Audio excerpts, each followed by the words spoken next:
ইসলামে বাবা মা প্রতি সন্তানের দায়িত্ব খুবই গুরুত্বপূর্ণ ও মহান। কোরআন ও হাদিসে এর উপর অত্যন্ত গুরুত্ব আরোপ করা হয়েছে। কোরআনী নির্দেশনা আল্লাহ বলেন, তোমার প্রতিপালক আদেশ দিয়েছেন যে তাকে ছাড়া আর কারো ইবাদত করো না এবং বাবা মার সাথে উত্তম আচরণ করো।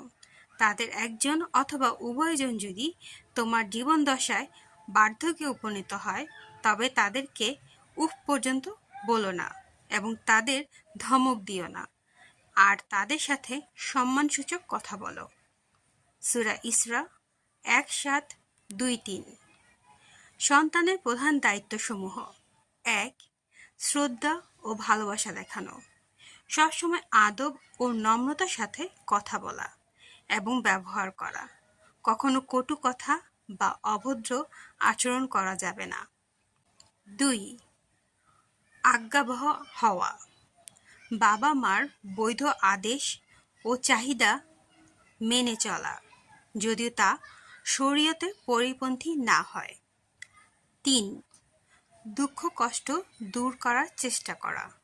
তাদের শারীরিক, মানসিক ও আর্থিক চাহিদা যতটুকু সম্ভব পূরণ করা।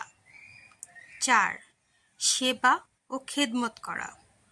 বিশেষ করে বৃদ্ধ বয়সে তাদের দেখাশোনা করা, ঔষধপত্র, প্রয়োজনীয় যত্ন নিশ্চিত করা।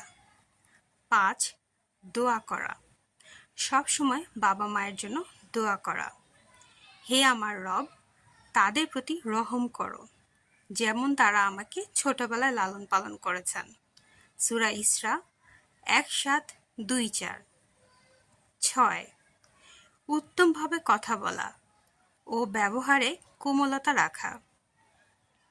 ৭. তাদের সম্মান রক্ষা করা। বাবা মার বদনাম না করা, তাদের সম্মান নষ্ট না করা এবং তাদের মান ইজ্জত রক্ষা করা। ৮. বাবা মা মারা গেলে তাদের জন্য নিয়মিত দোয়া করা, সদকা জারিয়া করা, তাদের ইচ্ছা অনুযায়ী উত্তম কাজ করা। রাসূলুল্লাহ সাল্লাল্লাহু আলাইহি সাল্লাম বলেছেন, বড় গুনাহগুলোর মধ্যে একটি হলো বাবা মার সাথে দুর্ব্যবহার করা। সহিহ বুখারী হাদিস ৫৯৭৩।